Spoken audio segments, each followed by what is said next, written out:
Buenas tardes, bienvenidos a su programa Societatis del Seminario de Sociología General y Jurídica. Nuestra gratitud al doctor Raúl Contreras Bustamante, director de la Facultad de Derecho, al doctor Víctor Manuel Garay Garzón, secretario general, y al maestro Ricardo Rojas Arévalo, jefe de la División de Educación Continua, por permitirnos este espacio para compartir con ustedes y analizar temas de interés general. El día de hoy tenemos el privilegio que nos acompañe el doctor Tito Armando Granados Carrión, que le agradezco que nos volviera a aceptar la invitación, porque acontecimientos que todos conocemos nos impidieron concluir el programa en la vez anterior. El tema, vamos a tratar hoy el impacto de la delincuencia organizada en el tejido social, y te damos la más cordial bienvenida, nuestra gratitud por acompañarnos nuevamente. Y voy a ceder el uso de la palabra a la maestra Amparo Apolinar para que nos dé una breve reseña de tus actividades académicas y profesionales. Muchas gracias, Elsie, gracias por la invitación. Al contrario, es un honor acompañarte en esta mesa. Bueno, el doctor Tito Armando Granados Carrión es catedrático desde 1984, lo que significa una antigüedad ininterrumpida de 33 años. Obtuvo la oposición de asignatura y tiene la plaza de profesor de carrera a partir de 2009. Imparte cátedra tanto en licenciatura como en posgrado de la Facultad de Derecho, en las asignaturas de Derecho Procesal Penal, Práctica Forense de Derecho Penal, Garantías y Amparo en Materia Penal, Teoría Económica, Estudio del Pensamiento Económico, Derecho Económico. Y bueno, es un asesor muy activo, ha dirigido más de 150 tesis de licenciatura y posgrado, e intervenido como sinodal en varios exámenes profesionales y de grado. Ha realizado diversas publicaciones, tanto para la Universidad Nacional Autónoma de México, como para el Poder Judicial de la Federación, para la Procuraduría General de la República y diversas editoriales privadas en diversas materias, como economía, derecho electoral, penal, procuración de justicia. Actualmente es consejero técnico de la Facultad de Derecho y miembro de diversos colegios de profesores, como Derecho Penal, Derecho Procesal Penal, Estudios Jurídico-Económicos y del Claustro de Doctores de la Facultad de Derecho. Es miembro de diversas comisiones dictaminadoras de exámenes por oposición. Ha sido acreedor a las cátedras extraordinarias Félix Pichardo Estrada y Luis Garrido. Ha ocupado diversos cargos en la iniciativa privada, como el Poder Ejecutivo Federal y Local de la Ciudad de México, ocupando entre otros cargos el de Director General de Averiguaciones Previas de la Procuraduría General de la República, y en el Poder Judicial Federal se ha desempeñado como juez y como coordinador del Centro de Capacitación Judicial del Tribunal Electoral del Poder Judicial de la Federación. Bienvenido, maestro. Muchas gracias.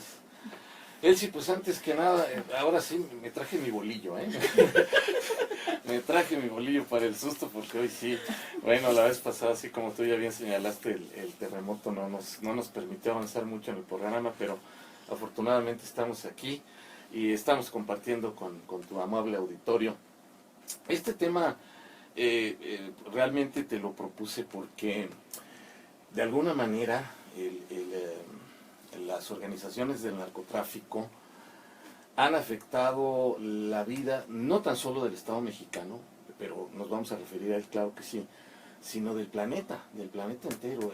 Han cambiado la cara del planeta, intereses económicos por encima de cualquier valor humano, por encima de lo que sea. Ya les decía yo a mis alumnos de Teoría Económica y Derecho Económico, el dinero no tiene nacionalidad, no tiene religión, no tiene moral, nada.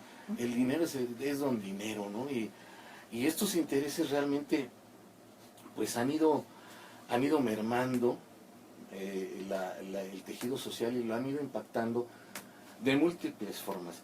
Esencialmente, hoy trataré de abordarlo desde un punto de vista general y aterrizaremos en la juventud, en nuestros muchachos, en la juventud con la que tratamos a diario, nuestros alumnos, eso que nos da energía todos los días, ¿no? Esas Exacto. inyecciones de juventud en la facultad. El concepto de delincuencia organizada, ya la vez pasada cuestionábamos el término, pero así se le denomina delincuencia organizada, es un concepto que introdujo el criminólogo norteamericano John Ladesco en 1929, precisamente para referirse a las operaciones delictivas de la mafia, y que señalaba 3 aspectos fundamentales por los cuales llegaba la delincuencia a organizarse. Primero, la falta de educación, la pobreza, la carencia de valores. Y en términos generales entendemos delincuencia organizada a la actividad delictiva de 3 o más personas. Y en este sentido lo ha establecido la Convención de Palermo de las Naciones Unidas sobre delincuencia organizada transnacional y la Ley Federal contra la Delincuencia Organizada en nuestro país, y de alguna manera el artículo 16 constitucional. Pero obviamente nosotros quisiéramos que tú nos dieras el concepto como experto de estos temas. ¿Qué podemos entender y cuáles serían las características de la delincuencia organizada? Mira, realmente lo primero que tendríamos que acercar al tema es por qué el artículo 16 de la Constitución establece conceptualmente una descripción de lo que se debe entender por delincuencia organizada. Y lo dice, ¿no? Por delincuencia organizada se entiende una organización de hecho de 3 o más personas para cometer delitos en forma permanente o reiterada en los términos de la ley de la materia, que tenemos nuestra ley de delincuencia organizada, una ley federal que es exclusiva de la federación, la competencia, tanto para legislar como para investigar y juzgar los delitos de delincuencia organizada. ¿Por qué se introdujo en la Constitución conceptualmente? Porque bien se podría haber dejado como una ley y punto, ¿no? ¿Y para qué conceptualizarlo desde la Constitución? Porque se pensó originalmente en establecer un derecho penal del enemigo. Ahí, dejarlo ahí como excepción. Recordemos que a partir de la reforma de los derechos humanos, el propio criterio de la Corte y atendiendo a las corrientes internacionales, establecen que los derechos humanos que se vean limitados de alguna manera por las legislaciones locales tendrán que estarlo desde sus leyes, esencialmente desde la Constitución, ¿sí? Entre otras cosas, bueno, en materia electoral y otras a donde sí existen ciertas limitantes. Una de ellas es precisamente esto, porque se crea este concepto en la Constitución, se crea en la ley y se hacen varias excepciones para el tratamiento de la delincuencia organizada. La delincuencia organizada es tratada como derecho penal del enemigo en un sentido estricto, y a ellos se les da un tratamiento diverso. Los metemos a prisiones de máxima seguridad, comillas, ¿verdad? Ya sé. Conocemos Puerta Grande, conocemos Puerta Grande en Jalisco, bueno, ¿a qué decimos de Almoloya, verdad? Tenemos a nuestro mejor ingeniero ahí, en fin, pero sí, prisiones de seguridad ampliada, y por ejemplo, con ellos las comunicaciones, la posibilidad de ser juzgados en el lugar más cercano a su domicilio, el arraigo que quedó vigente para ellos hasta por 80 días, etcétera. Estos principios excepcionaron a la delincuencia. ¿Por qué? Porque la delincuencia organizada no la podemos comparar con la delincuencia común, empezando por varios aspectos. La delincuencia organizada tiene un amplio esquema delincuencial que me gustaría tratar ya al final de mi intervención, y tiene una actividad bárbara, tiene una organización, tiene poder económico, tiene poder de fuego, incluso más que nuestras organizaciones formalmente constituidas. Tenemos que hacer ahí una distinción. Si nosotros estableciéramos un estado de excepción para que el Ejército y la Marina actuasen contra la delincuencia organizada, por supuesto que en ningún momento les podrían ganar, de ninguna manera. Estos se aprovechan de eso precisamente, que no hacemos estados de excepción, y entonces los emboscan, les tiran desde las colinas y demás cuando ellos van circulando en convoy, hacen una guerra de guerrillas ante la imposibilidad de que tanto la Marina como el Ejército pueda actuar con armas más letales, más potentes, etcétera. Lo vimos en aquella cuestión que grabaron, ¿te acuerdas? Desde un helicóptero tiraron hacia la casa de seguridad de una célula de delincuentes y se hizo un escandalazo a nivel nacional. Es armamento orgánico. Y ese armamento orgánico raramente lo puede utilizar en época de paz el ejército y la armada. Entonces, por eso, además, para disparar, para la fuerza letal, etcétera, hay reglas para las fuerzas armadas. Claro. Los delincuentes no tienen ninguna. Entonces, atacan a la sociedad en su conjunto con una serie de delitos que corrompen el tejido social y la estructura política. Y de paso se llevan colateralmente a la estructura económica lavando dinero. Entonces, bueno, es una situación ahí. Incluso hablando un poco del cambio de las aspiraciones de los niños y los adolescentes, ¿sí? Es un grave problema. Las narcoseries nos han pintado un mundo de colores, ¿no? Para los narcotraficantes traen mujeres muy atractivas, carros muy lujosos, casas impresionantes, etcétera. Y bueno, tenemos una serie de narcoseries que han sido además muy exitosas. Tenemos a nuestra querida Katie del Castillo con La Reina del Sur, ¿no? Un ejemplo a seguir. Sí, la novela. Sí, el Cártel de los Sapos, una novela colombiana. Los colombianos han sido buenos para eso, ¿eh? Pablo Escobar, El Señor de los Cielos, El de otros Sintetes No hay Paraíso, Rosario Tijeras, Los Tres Caínes, La Viuda Negra. Una serie de producciones, además con mucha inversión, tipo Hollywood, que pintan a los narcotraficantes como héroes. Entonces de pronto los muchachos, la gente joven, pues quiere meterse a eso. Claro. Dice, a ver, voy a estudiar Derecho, porque lo decíamos hace un momento, ¿no? Hasta el doctorado. Y luego, bueno, cuando empiezo a trabajar, lo más que me ofrecen son, lo decíamos que nos vimos la semana pasada en el diploma, ¿te acuerdas? Se lo preguntaba a un compañero que es agente del Ministerio Público y le decía, oiga, usted, como agente del Ministerio Público, ¿cuánto gana? 12,000 pesos, doctor. Ay, caray. Eso es lo que le pagan a un halcón, a un muchachito que tiene 8, 10 años, Claro, por ahí, por supuesto. por estar vigilando quién entra y quién sale y estar reportando por teléfono. 10 o 12,000 pesos.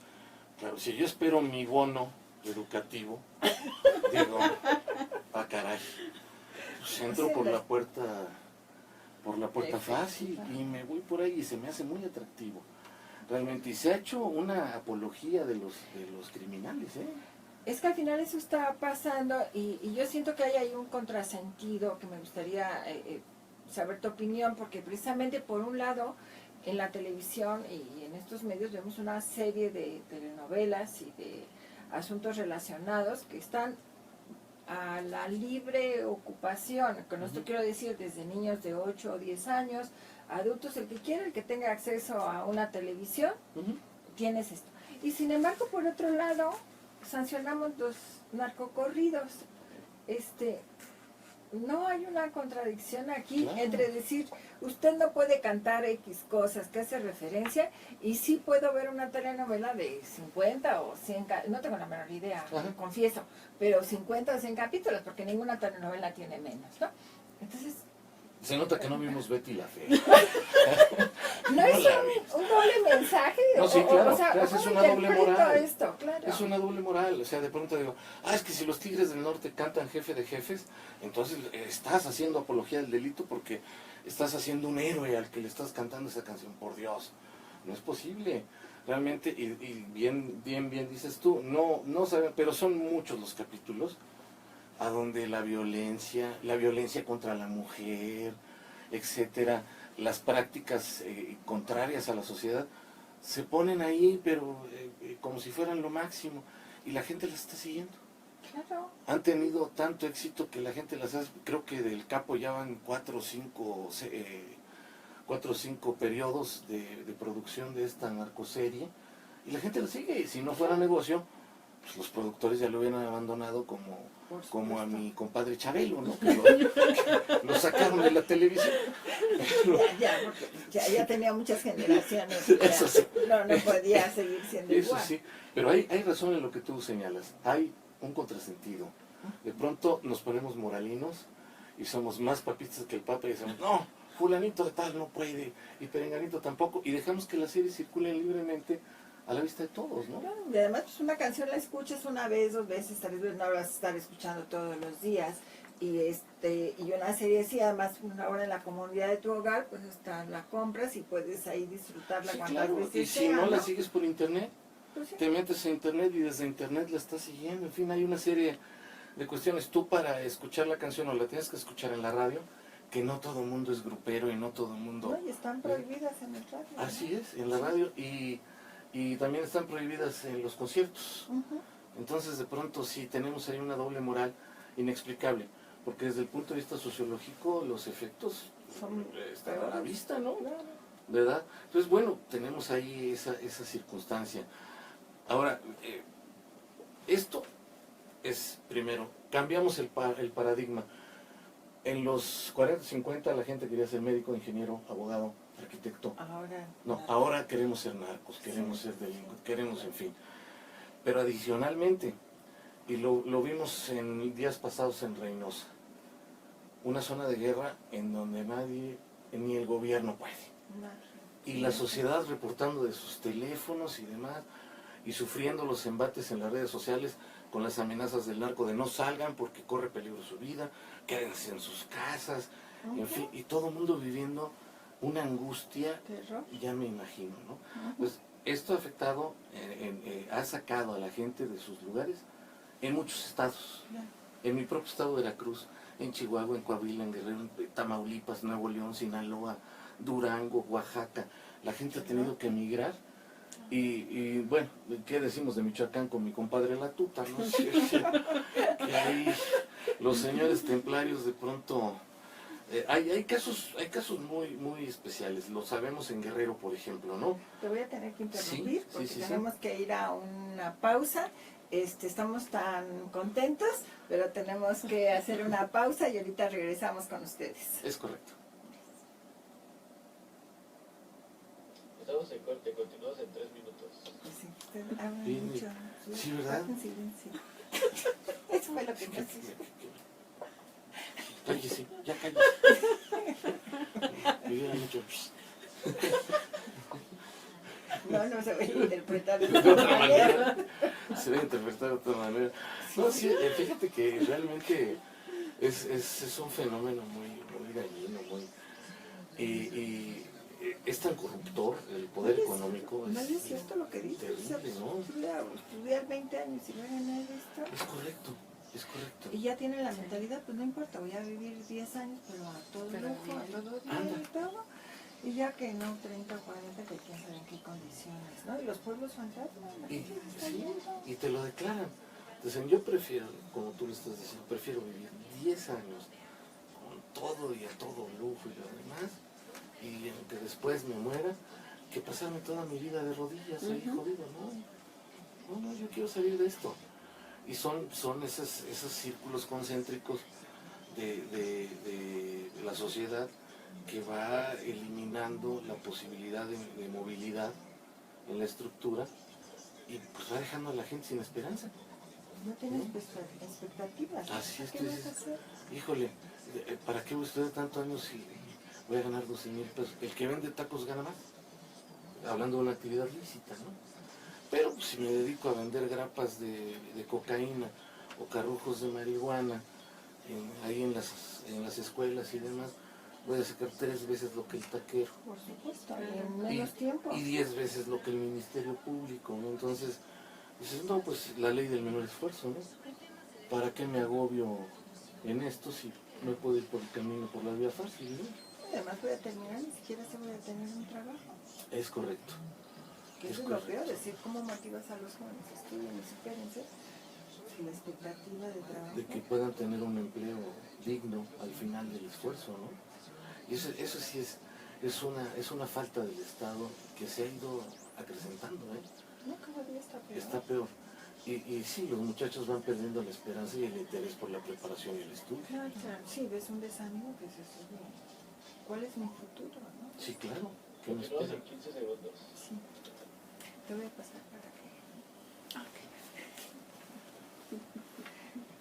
Hablar de mis Correcto, correcto.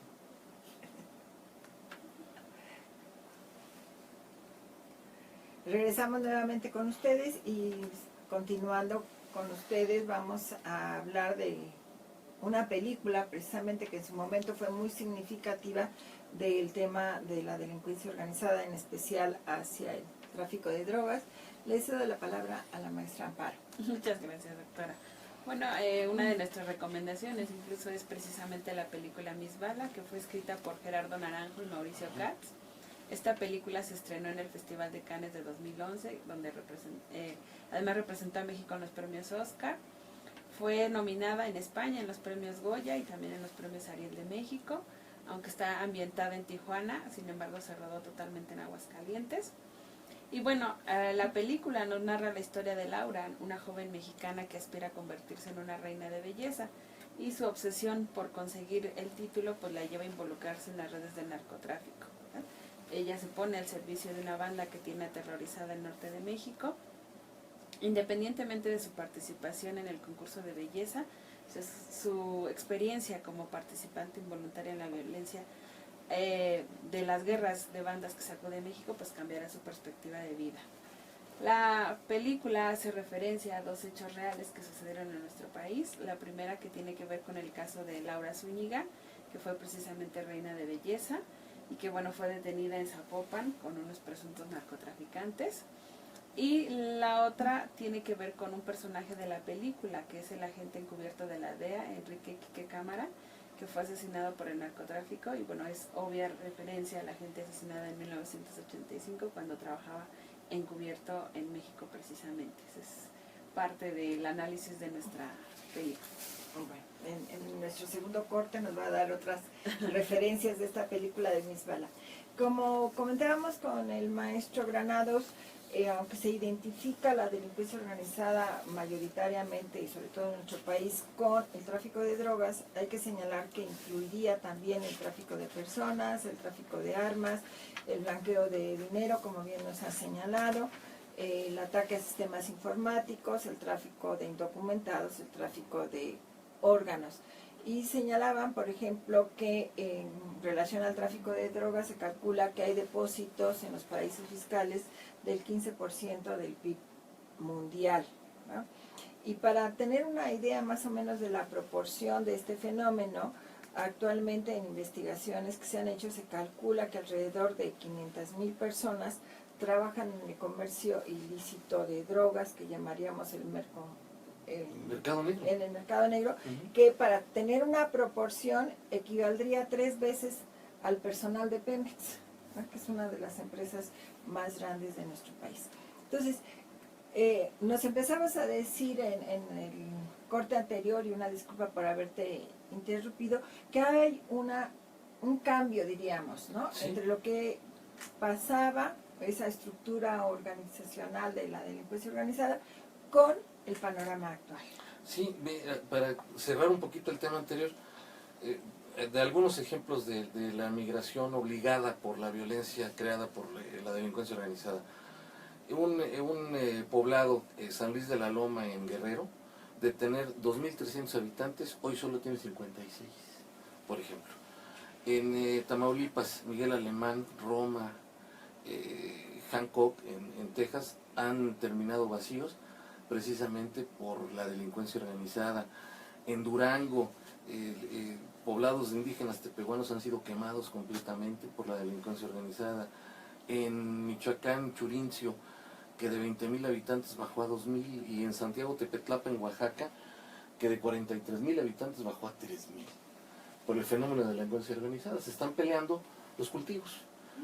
Los cultivos, esencialmente, más que la marihuana, porque la marihuana se produce en Estados Unidos. Ahora se va a poner cara, por supuesto, porque esos incendios que hubo en el norte de California, que es a donde la producen mucho, va a traer escasez de cultivo. Entonces se va a poner cara, ya verás, porque además Ellos siguen la ley de la oferta y la demanda, Claro. como cualquier otro ente económico. Te decía yo, cambia las expectativas, ¿cómo me hago de dinero rápido, fácil, entre comillas, ¿no? Yo, que tengo otro tipo de valores, no arriesgaría mi vida por nada del mundo en eso, ¿no? Pues yo prefiero estar en la legalidad, en lo que hace la gente bien, y vivir realmente con esfuerzo y con satisfacción, ¿no? De lo que tú haces a diario. Pero bueno, vamos perdiendo valores. Muchos. Y los vamos perdiendo, y salen de nuestra naturaleza humana. Al grado de que vemos crímenes increíbles. La delincuencia organizada, además de los delitos que decías, se dedica al homicidio. Vemos que privan a la gente, la descuartizan, hacen atrocidades terribles. Se dedican al robo de combustible, cobran derecho de piso, trata de personas, el secuestro, la pornografía infantil, etcétera, etcétera. Diversificaron su operación y esto les trae una ganancia terrible. Espectacular. Sí. Tremenda, porque le cobran hasta los tianguistas por instalarse. Claro, sí. Por dejar Hacienda de- no puede, pero... Pero ellos sí. Y crean un gobierno paralelo que tiene fuerza de represión a todos sus sicarios. Ah, no me obedeces, te mato. Ellos mismos se encargan de los cobros. Tienen gente especializada en lavar dinero, tanto en los bancos como en casas de bolsa, etcétera. Gente muy especializada. No podríamos entender la fuerza económica que tiene el cártel Jalisco Nueva Generación el Chapo Guzmán, que salió hasta en el Forbes, ¿sí? Con los miles de millones de dólares que tenía, sin alguien que sea su cerebro económico y financiero. Entonces tienen la capacidad de ir contratando gente y de actuar de muchas formas. Cambiaron paradigmáticamente las agrupaciones. De entender a Caro Quintero, ahorita que hablamos de esa película, que fue precisamente parte del encarcelamiento, el matar a Quique Camarena, precisamente, eso llevó a la cárcel a él y a Don Neto, ¿sí? Y compañía, y ya dejaron afuera a los demás. Ellos eran una familia, y actuaban como familia. En esa época, estamos hablando de muchos años atrás, hoy las empresas de la delincuencia organizada cambiaron dramáticamente. Te voy a dar, si se puede, claro, una estructurita. Mira, en cuanto a la estructura, tienen técnicas de dirección empresarial, organización, planificación, coordinación de actos y ejecución y control de resultados. Entonces, yo te doy una cierta región del país y te exijo resultados, como cualquiera, metas, igual que al vendedor, ¿no? Tú tienes que vender tantas teles y si no te vas. Y el del banco, tú tienes que abrir tantas cuentas nuevas y si no te vas. Es lo mismo. 2, recursos humanos. Se hacen toda una estructura. Están los capos, los de hasta arriba, luego los lugartenientes, los jefes de plaza, los consejeros, los oficiales, la tropa, y esos son los operarios.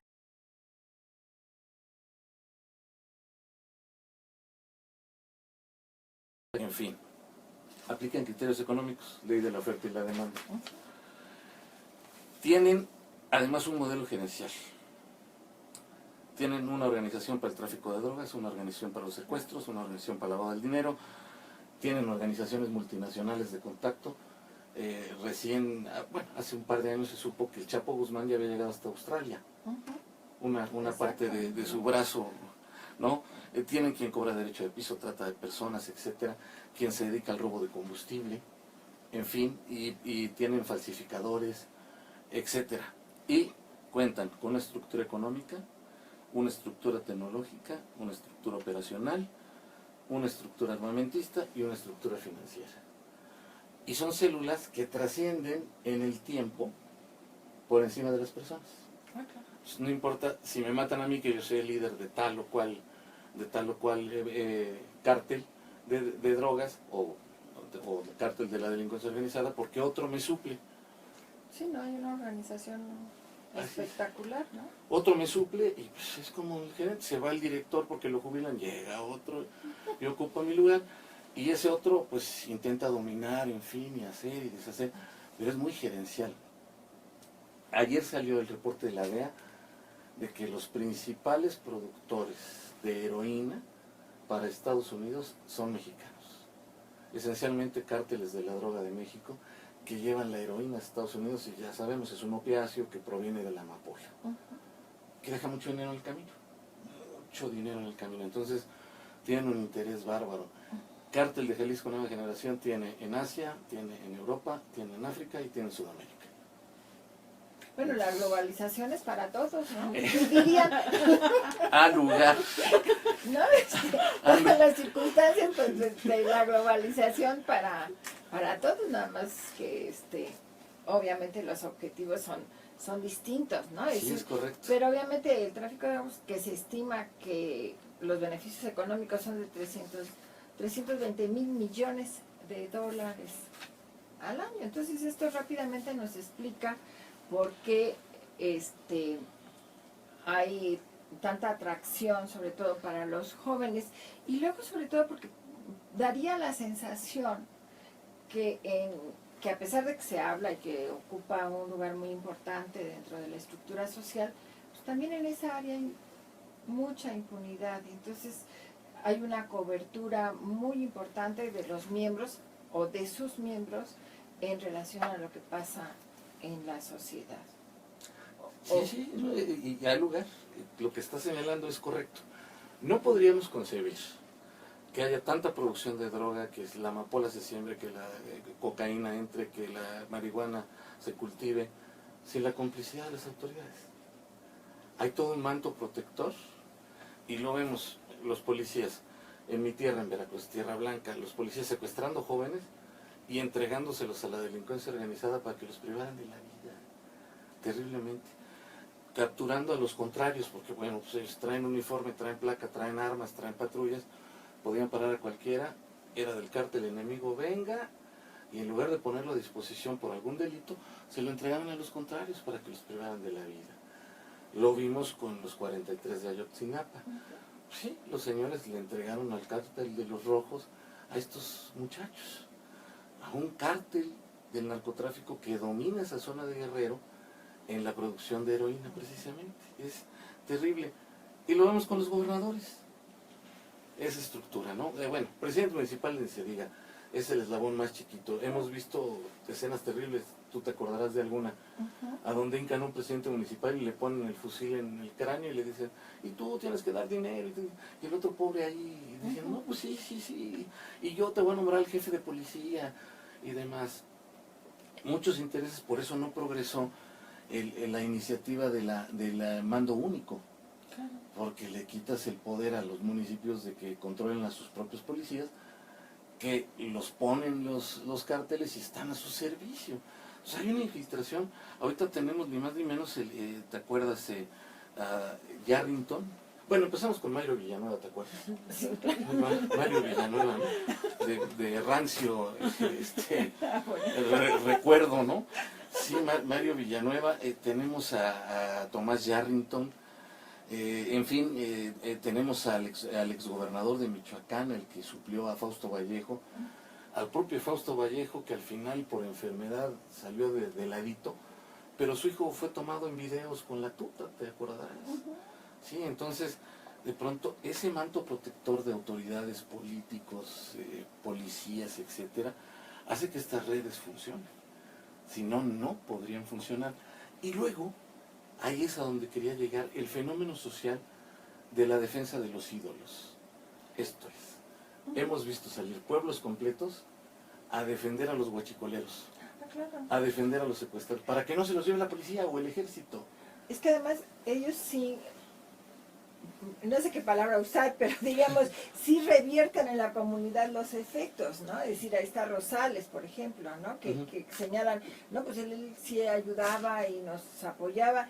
Y yo me recuerdo de un documental, no sé si lo viste, ya no me acuerdo si fue National Geographic o alguna de estas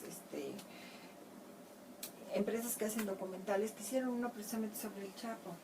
Y entonces entrevistaban a la gente cercana en los pueblos donde él tenía, digamos, influencia, por decirlo de alguna manera, y las personas decían, bueno, es que pues, me ayudó para ir al hospital, salvó a esto, mi hijo está estudiando en tal lado. Entonces, la comunidad recibe, digamos, esos beneficios por hacerse el disimulado o porque sí está trabajando con ellos, Ujú. y que por otra parte las instituciones gubernamentales pues, no los apoyan.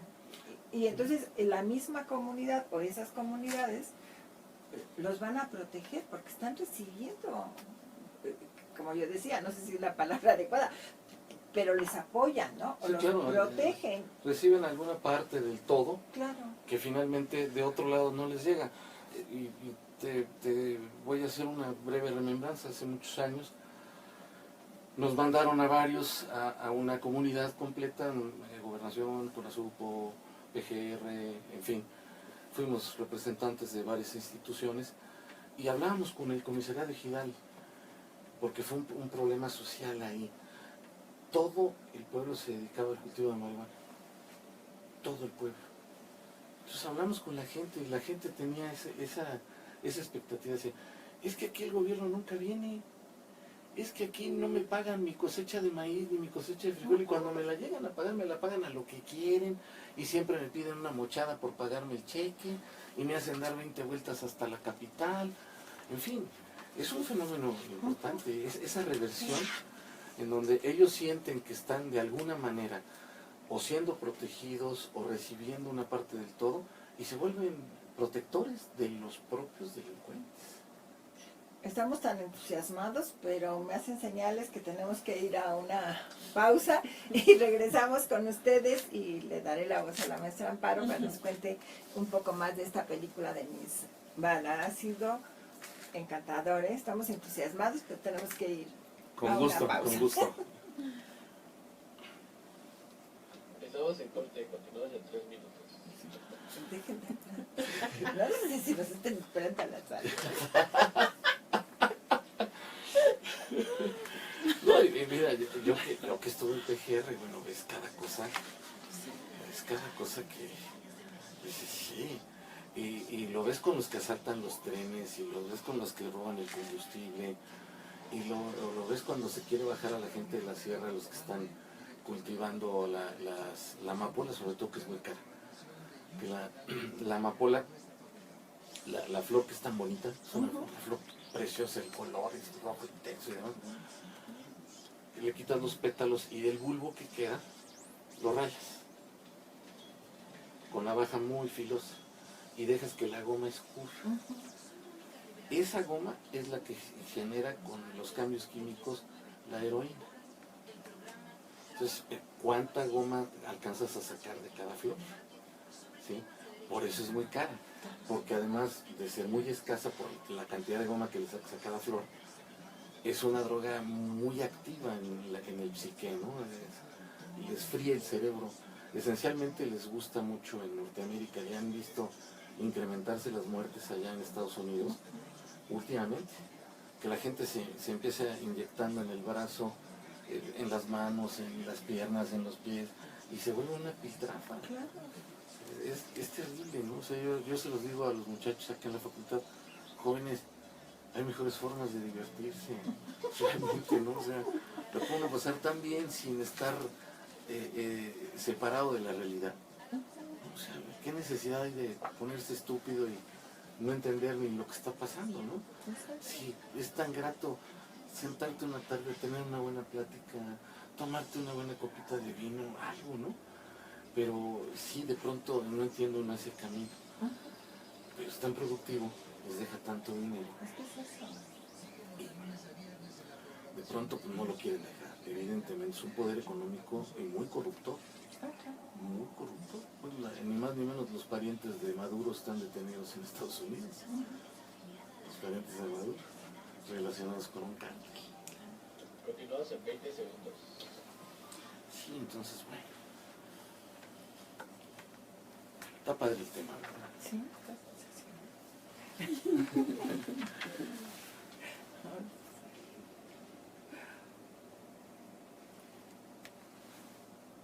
Regresamos nuevamente con ustedes y cedo, como les había anticipado, la palabra a la maestra Amparo para que nos continúe haciendo comentarios sobre esta película Miss Bala. Muchas gracias, doctora. Bueno, pues ha sido tal el impacto de esta película que bueno, ha sido objeto de análisis desde diversos medios. Uno de ellos la hace Andrea Ansareo, precisamente, en los cuadernos de cine de España, en donde, bueno, ella nos dice que esta película retrata realmente un México maltratado y corrupto, y que, bueno, lo que alaba de la obra es precisamente la serenidad narrativa con la que el autor busca retratar precisamente este México. Retoma las palabras del director Gerardo Naranjo cuando dice, bueno, lo que yo intentaba mostrar con esta película es qué se siente tener miedo, ¿no? El miedo que yo siento cuando voy con mi familia y me encuentro una camioneta con vientos polarizados, ¿no? Y no sé quién está ahí, si un político, un secuestrador o un policía, ¿no? ¿Quién será peor? De esa incertidumbre trata la cinta. Y bueno, la autora Andrea Ansareo pues nos hace un análisis precisamente de lo que ha mostrado este panorama en México, más de 60,000 víctimas del narcotráfico entre ejecuciones, enfrentamientos entre bandas y agresiones por parte de la autoridad. Y bueno, situación que se agravó cuando el presidente de México pues declara la guerra contra el narcotráfico, ¿no? Muy desafortunado. Muy desafortunado el asunto, y bueno, pues vemos realmente que México está en manos precisamente de estas bandas de narcotraficantes. Otro aspecto de la película es que pues sí narra nuestro México, pero también fue como experiencia que el mismo director vivió al rodar precisamente la película. Hay una escena en donde precisamente la protagonista tiene que cruzar la frontera con armas, ¿no? Y entonces ellos no tuvieron que hacer gestión de ningún tipo, ni pedir permiso, sino simplemente a ella le indicaron, a la protagonista, tienes que hacer esto, y ella tranquilamente pasó a la frontera, fue a traer sus armas y volvió a cruzar a México. Y lo que le sorprendía al director es eso, ¿no? Que nadie hizo nada, que ella pasó como cualquier ciudadano de a pie, ¿no? Entonces, ese impacto también, ¿no? Es lo que trató de reflejar en la película. Otra escena es cuando él inicialmente tenía idea de rodarla en Tijuana, ¿no? Estaba iniciando cuando de repente llega el grupo y le dice, pues, ¿usted qué está haciendo? ¿No? Entonces, le pusieron restricciones, ¿no? Uno tiene que hablar de este tipo de situaciones, de la violencia, de los secuestros, de las armas, ¿no? Entonces, pero además nos tiene que pagar pues una módica cantidad por el uso de suelo, ¿no? Entonces él, obviamente por proteger a su equipo, lo hace. Entonces al momento de que les paga, le dan un celular. Dice, bueno, si alguno otro viene a pedirlo, pues nos llama y nosotros arreglamos el asunto. No hubo necesidad de eso porque él inmediatamente con todo el equipo pues se traslada a Aguascalientes. Pero en Aguascalientes también tienen otra anécdota similar, ¿no? En una escena en donde precisamente sale un grupo de hombres armados a la calle, entonces pues lo que les sorprende es que precisamente la gente no hace nada, no reacciona, no tiene reacción de pánico, de miedo, sino lo ven como algo normal, ¿no? Entonces es lo que le impacta, ya como precisamente el fenómeno del narcotráfico, de estas bandas, se ha hecho algo normal en las ciudades, ¿no? Entonces, pues sí, la película también fue como esta experiencia personal que el director vivió al rodar el filme, entonces súper recomendable. Sí, no, efectivamente, recordemos, hace unas cuantas semanas, a precisamente uno de los buscadores de locación de una de estas narcoseries acá en el Estado de México lo mataron. Sí. Lo mataron. Ahí apareció muerto en su vehículo cuando andaba buscando una locación. La delincuencia organizada tiene sus cuestiones ahí. Y bueno, pues... Está organizada. Sí, y nosotros desorganizados, ¿no? Sí, hablando un poco de esto, del costo que habías manejado, sí, se calcula que la inseguridad dejó un costo de 236,800 millones de pesos, solo en 2015. En 2016 todavía no tenemos muchas referencias. Y fíjate, cambió cómo nos cambió como sociedad. Empezamos a colocar una cerradura extra, candados, nos empezamos a enrejar, cambiamos puertas y ventanas, pusimos bardas, hicimos acciones conjuntas con los vecinos, empezamos a comprar cámaras de seguridad, un perro guardián, cercas eléctricas. Todo eso tiene también un costo para la sociedad, un costo económico para la sociedad, y fue de 78,000 millones de pesos que gastaron los mexicanos en guarecerse. Dices, no puede ser. Y sí puede ser, porque lo hemos hecho, ¿no? O sea, es que sí lo hemos hecho, ¿no? Entonces, realmente es una circunstancia bárbara. Y un aspecto más, como bien lo señala la maestra, la impunidad. Esa impunidad que genera una sensación de poder para los malos Claro. y de temor para los buenos. Los que somos gente de bien vivimos con un terror terrible en las calles y aquellos viven con una fuerza bárbara porque pues hay impunidad. Y sí, el 93.7% de los delitos no fue denunciado. No fue denunciado. Entonces, solamente 6.3 de los delitos se denunció y se hizo carpeta de investigación o se hizo averiguación previa en su momento cuando estaban vigentes las averiguaciones previas. Es pasmoso.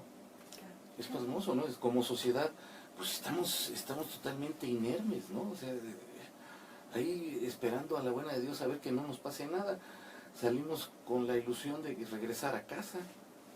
Claro, y como bien dices, ¿no? Si solo un 10% de los delitos se denuncia, y porque la gente dice, pues no voy a hacer nada, voy a perder el tiempo, me maltratan en la agencia del Ministerio Público, hay una desconfianza a la autoridad espectacular, entonces sí sientes que hay una sensación de inseguridad y de falta de protección, y aquí en el igual, lo mandan a estas funciones en donde ha perdido también, o sea, hubo un momento que el ejército estaba mejor valorado que la corte. Y ahora, ¿qué hacer hasta enfrente de esto, ¿no? Donde se ha devaluado, por una parte, la presencia del ejército, y segundo, por ese incremento de las violaciones a derechos humanos, y que al final parece como que no pasa nada. Sí, como que no avanzaríamos, ¿no? Vemos todos los días que hay combate, enfrentamientos y etcétera, y la percepción social es que estamos peor que antes quizá. Y reflexionando un poco sobre lo que acabas de señalar, Elsie, nosotros vemos cuando la gente se levanta y dice, hay violación a derechos humanos y demás, pero los soldados, los marinos y los policías también tienen derechos humanos, y de pronto no tratan con la Madre Teresa de Calcuta, ¿no? O sea, tratan con gente desalmada, que va lo que va, ¿no? ¿Recuerdas? No sé si recuerdas, sacaron un documental en donde llegan a un pueblo, un convoy de un montón de camionetas muy tempranito en la mañana, lo sacaron en tele abierta incluso, y de pronto se empiezan a drogar todos. Uno de los que va al frente del convoy saca una bolsa de cocaína y les da cocaína a todos para que la inhalen, y ya que todos inhalaron cocaína, se van a una unidad habitacional y entran a balear los departamentos y demás, y aquí estamos impávidos, ¿no? O sea, y pensamos en un equilibrio entre los derechos humanos. Por eso al principio hablaba del derecho penal del enemigo. La percepción del mexicano en general es inseguridad, delincuencia e impunidad. Y vivir con esos tres factores es tremendo. Y tienes toda la razón. Al ejército le costó mucho trabajo retomar un nivel que había tenido antes que un presidente, un secretario o alguien ordenara que intervinieran en el movimiento estudiantil 68. Hicieron muchas buenas, pero esto desgasta al que sea. Desgasta al que me digas, ¿no? El más impoluto de todos sale desgastado en una lucha de estas, porque siempre hay quien financia, quien paga, quien etcétera, etcétera, para sacar a los medios, para decir que hubo violación, para decir que hubo esto, que hubo aquello, y se vuelve además una guerra mediática. De pronto las redes sociales sirven, no hay ninguna situación ahí de control, se publica de todo, se dice de todo, y bueno, sí han quedado muy mal parados, a pesar de que yo creo que si no hubiesen intervenido, estaríamos en otro lugar, ¿no? Yo creo que de cualquier manera han sido un freno, y ambos se han preocupado. nos han pedido a nosotros como universidad darles cursos de derechos humanos, y se los hemos ido a dar, y se han preocupado por nombrar a alguien de los derechos humanos dentro del ejército, dentro de la marina, y creo que han ido bajando mucho las quejas en cuanto a eso, pero no merecían esa parte, coincido contigo, no merecían esa parte. Después de las actuaciones que han tenido y los hemos visto, son héroes con uniforme, y los hemos visto desprestigiarse por acciones que no eran para ellos. Ellos tenían otra misión y están educados de otra forma, castrense. Claro. La policía tiene una educación para ser policía, para prevenir y combatir delitos. El ejército está hecho para proteger a la nación, ¿no? Sí, otras actividades. Ahora, en este panorama, sin que nos dé depresión, vamos a ser optimistas. Sí, claro, claro. Vamos a tratar de esto. ¿Qué le podemos decir a estos jóvenes que obviamente, como has comentado, las aspiraciones pues, están perdidas, ¿no? Es decir, ¿qué mensaje de optimismo podemos decirles? ¿Qué va a pasar con estos niños y con estos jóvenes que tienen este panorama enfrente? Bien, yo creo que tenemos una grave crisis de nuestro sistema educativo. ¿Por qué? Porque nos hace mucha falta la orientación vocacional. Y nos hace mucha falta la difusión de muchas carreras, muchos ámbitos, incluso desarrollo de tecnologías, etcétera, que están supliendo a las antiguas profesiones en donde teníamos que llegar como abogados, médicos, etcétera. Yo creo que debemos tener un sistema educativo en donde nos den una buena orientación vocacional. No lo tenemos, hay que buscarla. Hay que buscar información, hay que buscar cuáles están mejor pagadas, cuáles tienen mejor campo de acción, cuáles están ofreciendo en este momento lugares de empleo, etcétera. Documentarnos antes de elegir una carrera porque mi papá fue, o porque mi mamá fue, o porque mi tío, o porque vi que el vecino, sino hacer nuestra propia idea de lo que queremos. Todo mundo tiene éxito en la vida y el único límite del éxito es uno mismo. Entonces, si el éxito está en nosotros, lo tenemos que salir a buscar. No nos va a llegar a la cama, ¿no? Tenemos que salir a buscarlo. Hay muchas opciones, no tan solo las profesiones universitarias. Hay muchas otras opciones en donde la gente se puede desarrollar y puede tener un buen campo productivo y laboral. Realmente creo yo que hay que explorar, hay que diversificarse. La UNAM ya está abierto con una oferta de más de casi 130 carreras distintas, ¿no? Entonces, no todo es lo tradicional, entonces hay que buscar. Y hay que buscar en esas razones. Yo quiero vivir de mi trabajo, todos podemos vivir de él, si nos empeñamos en hacerlo. ¿Qué trabajo me puede permitir vivir de él? ¿Qué? ¿Cuántas opciones tengo? Pues esta. ¿Sí? ¿Qué me gusta estudiar más? Pues por aquí. Ok, entonces, y vamos decantando las opciones. Siempre tendremos una oportunidad de vida, siempre. Y no todo en la vida es ser universitario. No, también podemos ser buenos técnicos, también podemos ser buenos financieros, etcétera. Podemos tener una gran actividad sin centrarnos solo o cerrarnos solo hacia las carreras universitarias. Esto es maravilloso, ser universitario es dignísimo, pero yo creo que abrir el panorama les permitiría a todos nuestros jóvenes, a todos nuestros muchachos, tener una gran posibilidad de desarrollo sin cerrar los ojos, sino abriéndolos. No hay que pararse frente al árbol, sino subirse a la montaña para ver todo el bosque, ¿no? Yo les recomendaría eso. Yo les recomendaría eso a los muchachos. Sí, claro, porque al final, pues en un tiempo fue esto, ¿no? Es decir, la universidad era la gran aspiración y sin embargo, pues ahora vemos que ya no lo es y también, por otra parte, puede causar frustración. Pues yo podría continuar aquí rauda y veloz muchas horas más porque es un tema muy interesante, tu generosidad en explicarnos y darnos información, y creo que varias o muchas cosas se nos han quedado en el tintero, sí. Pero pues tendremos próximamente que quizás reunirnos nuevamente, haciendo gala de tu generosidad para estar hoy porque se nos ha quedado corto el tiempo.